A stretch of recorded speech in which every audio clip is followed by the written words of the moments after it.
In this video, I'm going to go over TriggerTech's latest single stage diamond model to help you better understand if it's the right choice for you. Also, before we get started, huge shout out to the sponsor of the channel, US Arms Co. They are absolutely incredible, helping me out with builds and moving the channel forward. So please go check out their stuff. Thank them for me. They have been incredible. TriggerTech did send this over at my request, and I have no financial ties to them, so this is an unbiased review. I keep telling you how much I love TriggerTech triggers, and they keep coming out with cooler and cooler stuff. The model I have here is the single staged diamond curved trigger, and it's quite literally everything I could ever ask for in an AR trigger. And I say that until they come out with a better thing, because they seem to keep doing that. I've always been kind of a flat trigger guy, but I recently switched it up and went with their curved version, and I'm slowly realizing that it doesn't really matter whether it's flat or curved. What matters more is the mechanics, what's going on in the inside of the trigger. Curved or flat, it really just comes down to personal preference. Let me try to describe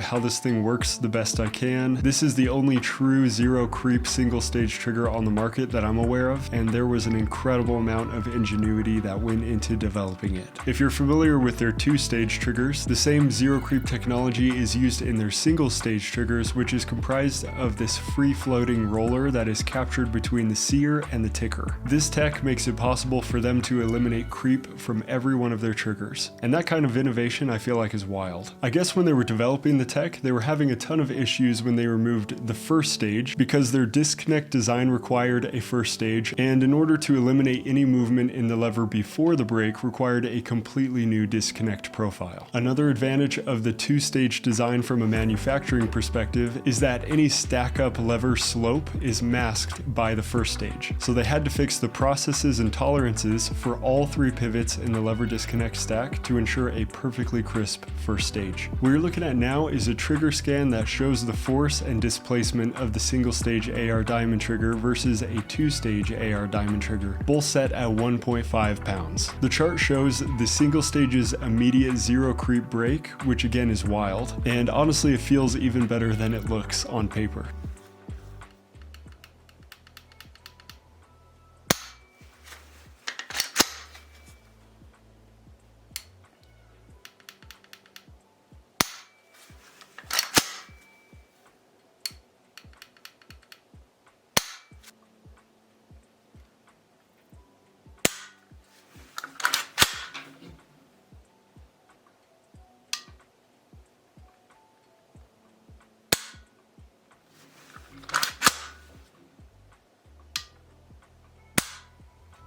The build quality is the same as their two-stage triggers, all great stuff, 70-75 aluminum with stainless steel. I've been having a fantastic time shooting this at a 1.5 pound pull weight. It's just so smooth and crisp. You really don't get better than TriggerTech in my opinion for this type of trigger. I personally feel like they are 100% worth the money. If they didn't send me this for the channel review, I would have bought it anyway. Overall, this is my favorite release from TriggerTech to date. Let me know what questions you have. Stay trained. You are your own best defense. I'll see you in the next one.